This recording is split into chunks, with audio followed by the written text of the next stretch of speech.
సమాజంలో పౌరులు అందరూ సక్రమమైన జీవన విధానంలో దురలవాట్లకు దూరంగా ఉంటూ కుటుంబాలను అభివృద్ధి బాటలో ఉంచుకోవాలని మెదక్ జిల్లా తూప్రాన్ డీఎస్పీ నరేందర్ గౌడ్ తెలిపారు.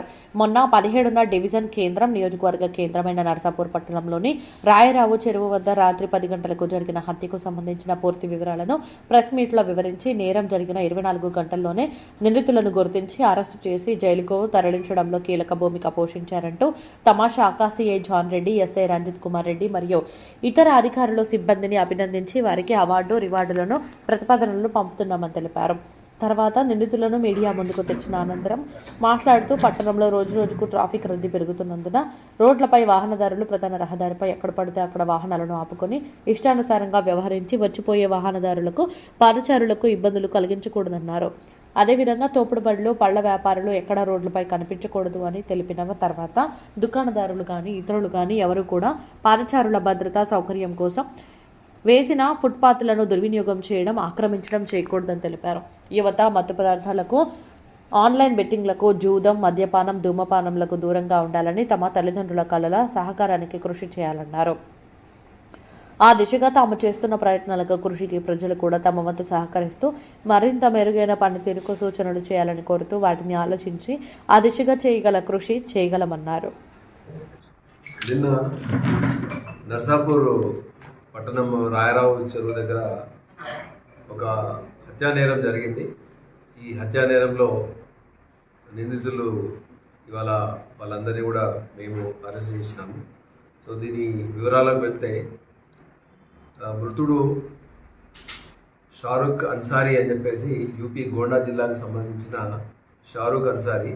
ఆయన గత 6 సంవత్సరాల క్రితము ఇక్కడనే వచ్చి సెటిల్ అయినాడు. ఇక్కడ వచ్చినప్పుడు సల్మా బేగం అని చెప్పేసి ఈ కేసులో ఏదైతే ఫిర్యాదు చేసిందో ఆమెను నర్సాపూర్ పట్టణానికి సంబంధించిన అమ్మాయి ఆమెను పెళ్లి చేసుకొని ఇక్కడనే నివాసం ఉంటున్నాడు. అయితే ఇదే క్రమంలో ఈ సల్మా బేగము చిన్ననాటి స్నేహితురాలు అఫ్సా బేగం అని చెప్పేసి ఆ అమ్మాయి కూడా నర్సాపూర్కి సంబంధించిన అమ్మాయి. ఈ అఫ్సా బేగము జహీరాబాద్కు చెందిన మహమ్మద్ షబ్బార్ అని చెప్పేసి అనే వ్యక్తిని పెళ్లి చేసుకోవడం జరిగింది. ఈ క్రమంలో వీళ్ళిద్దరు స్నేహితులు. అయితే ఈ షబ్బార్ ఎవరైతే ఈ కేసులో A1గా ఉన్న షబ్బార్ వైఫ్ ఈ అఫ్సా బేగం, ఈమెతోని ఈ మృతుడైన ఈ షారుఖ్ అన్సారీకి వివాహేతర సంబంధము ఉంది. ఆ వివాహేతర సంబంధాన్ని దృష్టిలో పెట్టుకొని చాలాసార్లు ఈ విషయాన్ని ఆయన నోటీస్కి రావడంతో ఎవరైతే ఈ షబ్బారు ఆమెను మందలించడం కూడా జరిగింది.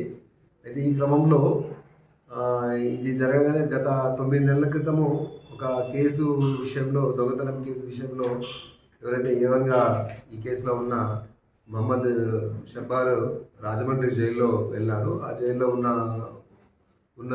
9 నెలల కాలంలో కూడా ఈమె ఇతనితో ఇంకెక్కువ సమయం గడిపింది. ఈ విషయం గత 14వ తారీఖు నాడు ఆయన జైలు నుంచి వచ్చినాక ఈ విషయం తెలిసి చాలా ఫ్యామిలీ మెంబర్స్ ఈ విషయం ఆయన నోటీస్ తీసుకొని రావడంతో చాలా సీరియస్ అయిపోయి ఎట్లయినా తన భార్యతోటి అక్రమ సంబంధము, తర్వాత వివాహేతర సంబంధాన్ని కొనసాగిస్తున్న షారుఖ్ అన్సారీని తుదముట్టించాలని చెప్పేసి ఒక కక్ష పెంచుకొని తన ఫ్యామిలీ మెంబర్స్ తోటి షబ్బార్ తన తల్లిదండ్రులైన రేష్మా బేగము, తర్వాత తండ్రి అయిన మహమ్మద్ షబీరు, అదేవిధంగా స్నేహితుడైన అంబాదాసు అలియాస్ శివారెడ్డి, తర్వాత ఈ భార్య తమ్ముడైన పాషా, ఒక మైనర్ అబ్బాయి, వీళ్ళందరినీ కూడా తీసుకొని వీళ్ళందరి సహకారంతో ఎట్లయినా తుదముట్టించాలనే ఉద్దేశంతో మొన్నటి రోజు ఈమెను ఎవరైతే సంగారెడ్డిలో ఆమెను తీసుకొని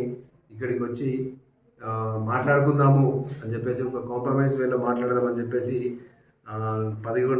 రాత్రి 10 గంటలకి రాయరావు చెరువు దగ్గరికి ఈ భార్యతోనే ఆమెను బెదిరించి షారుఖ్ని అక్కడికి పిలిపించడం జరుగుతుంది. అక్కడ గొడవ పెట్టుకొని వీళ్ళందరి సహకారంతో అప్పటికే ఆల్రెడీ తన దగ్గర తెచ్చుకున్న కత్తితోటి ఆయన మీద తీవ్రంగా దాడి చేసి దారుణంగా గొంతు కోసి అక్కడనే హత్య చేసి ఆ తర్వాత అక్కడ నుంచి పారిపోవడం జరిగింది. ఈ విషయము మాకు నైట్ తెలిసింది. తర్వాత మార్నింగ్ ఈ కంప్లైంట్ తీసుకున్న తర్వాత వెంటనే టీమ్స్ అన్నీ కూడా సిఐ జాన్ రెడ్డి, తర్వాత ఎస్ఐ రంజిత్ కుమార్, వాళ్ళ టీమ్స్ అన్నీ కూడా ఈ రంగంలోకి దిగి మేమంతా కూడా ఒక 3-4 టీమ్స్ వచ్చేసి వెంటనే నిందితులంతా బీదర్ పోయి పారిపోయే ప్రయత్నంలో ఉంటే వాళ్ళందరినీ కూడా మేము అరెస్ట్ చేయడం జరిగింది. దీంట్లో శాస్త్రీయ కోణంలో క్లూస్ టీము ఇవన్నీ కూడా మేము అంత శాస్త్రీయపరమైన ఆధారాలు అవన్నీ కూడా భౌతిక ఆధారాలు అన్నీ కూడా మేము సేకరించినాము. ఖచ్చితంగా నేరస్తులకు ఇది శిక్ష పడే విధంగా కేసును కూడా పూర్తి స్థాయిలో మేము అన్ని కోణాల్లో ఇన్వెస్టిగేట్ చేసేసి ఖచ్చితంగా శిక్ష పడేలాగా మేము చర్యలు తీసుకుంటాము. సో ఈ విషయంలో అతి తొందరగా సత్వరమే స్పందించి ఈ కేసులో నిందితులందరినీ కూడా అరెస్ట్ చేసిన మా సిఐ జాన్ రెడ్డి గారిని, తర్వాత అదేవిధంగా ఎస్ఐ రంజిత్ కుమార్, తర్వాత వారి సిబ్బందిని కూడా అభినందిస్తున్నాము. ఖచ్చితంగా వీళ్ళందరికీ కూడా రివార్డులు కూడా మేము ప్రపోజ్ చేస్తున్నాము. ఖచ్చితంగా రివార్డులు ఇవ్వడం కూడా జరుగుతుంది. జహీరాబాద్.